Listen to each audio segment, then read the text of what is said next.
தமிழ்நாட்டை பொறுத்தவரையில் சமாதியில் உட்கார்கிறவர்கள் அரசியலில் இறுதிக்கட்டத்தில்தான் இருக்கிறார்கள் என்று திமுக அமைப்பு செயலாளர் RS பாரதி சத்தியம் தொலைக்காட்சி பிரத்யேக பேட்டி அளித்துள்ளார்.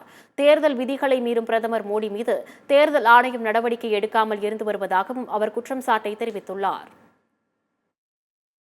தமிழ்நாட்டை பொறுத்த மட்டும் நாங்கள் 40 வெற்றி பெறுவோம். இந்தியாவிலும் ஆட்சி மாற்றம் ஏற்படுவதற்குரிய எல்லா சாத்தியக்கூறுகளும் இருக்கிறது. மோடியினுடைய இந்த தியானமே அதற்கு வழிவகுக்கிறது என்று நான் கருதுகிறேன். காரணம் 2014 அவர் செய்யலை, 2019 செய்யலை.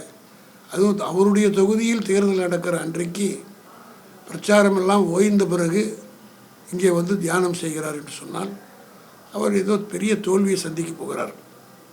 அது மட்டும் இல்லை, சென்டிமெண்டலாக நான் சொல்கிறேன். தமிழ்நாட்டில் இந்த மாதிரி தியாகம் பண்ணுறேன், OPS ஜெயலலிதா செத்தவொடனே தர்ம யுத்தம்னு போய் சிலையில் சமாதியில் உட்கார்ந்தார். சமாதியில் இந்த மாதிரி மெமோரியலில் உட்காரவங்களாம் கடைசி கட்டத்துக்கு அரசியலில் வந்துட்டாங்கன்றது தான் என்னுடைய தனிப்பட்ட கருத்து. அவர் வந்து கன்னியாகுமரியில் தியானம் இருக்கிறார். அது இப்போ இருக்கட்டும், அவர் எதாவது பண்ணிட்டு போட்டால் பற்றி நம்ம கவலை இல்லை.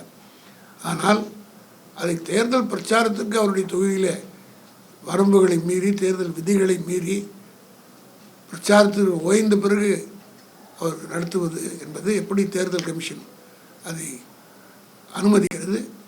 காங்கிரஸ் கட்சியின் சார்பில் கொடுக்கப்பட்ட புகாரையும் அவர் நிராகரித்து விட்டார். ஆனால் கோர்ட் இருக்கிறது. எல்லாம் ஒரு கால ஒரு வாரணாசியில் வெற்றி பெற்றாலும் இந்திரா காந்தியினுடைய வழக்கிலே எப்படி ஒரு தீர்ப்பு வந்ததோ அதே போல் அவர் எம்பியாக ஜெயிச்சா கூட டிஸ்குவாலிஃபை பண்ணுறதுக்குரிய எல்லா முகாந்திரமும் இருக்கிறது என்பது என்னுடைய கருத்து.